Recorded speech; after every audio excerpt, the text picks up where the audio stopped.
Compressibility factor को हम z के साथ रिप्रेजेंट करते हैं। ये एक वे है to measure the deviation from ideal behaviour. It is basically ratio of PV for real gases, जो एक्चुअल में गैस के लिए PV होगा उसकी ratio, and PV for ideal gas, ideal के लिए जितना PV होना चाहिए ये इसकी रेशो होती है। And for ideal gas it is equal to 1। तो डेविएशन चाहे वो if z is less than 1 और इट इज़ ग्रेटर देन 1, इसका मतलब गैस में नॉन आइडियलिटी है। z greater than 1 generally indicate करता है डोमिनेटिंग रिपल्सिव फोर्सेज, यानी कि गैस हमारी अगर रिपल्सिव फोर्सेज ज़्यादा है तो गैस हमारी क्या होगी, less compressible. z less than 1 indicate करता है डोमिनेटिंग अट्रैक्टिव फोर्सेस, तो गैस हमारी क्या होगी, मोर कंप्रेसिबल। तो अब हम देखेंगे affect of pressure on z।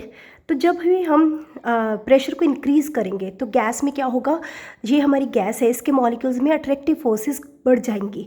जब when we increase the pressure molecules पास में आएंगे तो इनमें अट्रैक्टिव फोर्सेस बढ़ जाएंगी। जब ये अट्रैक्टिव फोर्सेस आपस में बढ़ जाएंगी तो इनवर्ड पुल बढ़ जाएगी।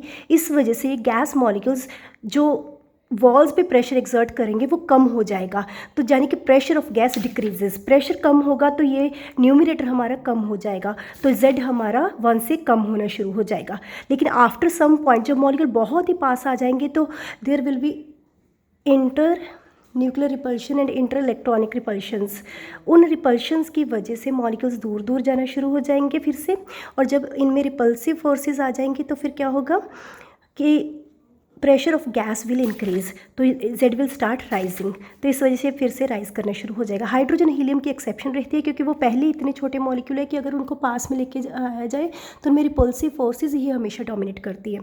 Then effect of temperature on z। अगर हम नाइट्रोजन का ही एग्जांपल लें, जैसे जैसे हम टेम्परेचर को बढ़ाएंगे तो मॉलिक्यूल में इंटरमॉलिक्यूलर फोर्सेज ऑफ अट्रैक्शन कम हो जाएंगी, नेचुरली टेम्परेचर इंक्रीज करेंगे।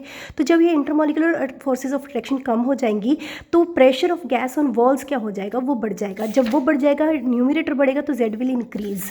तो जैसे जैसे हम टेम्परेचर बढ़ाएंगे z हमारा बढ़ता जा रही है, डिप हमारी स्मॉल होती जा रही है।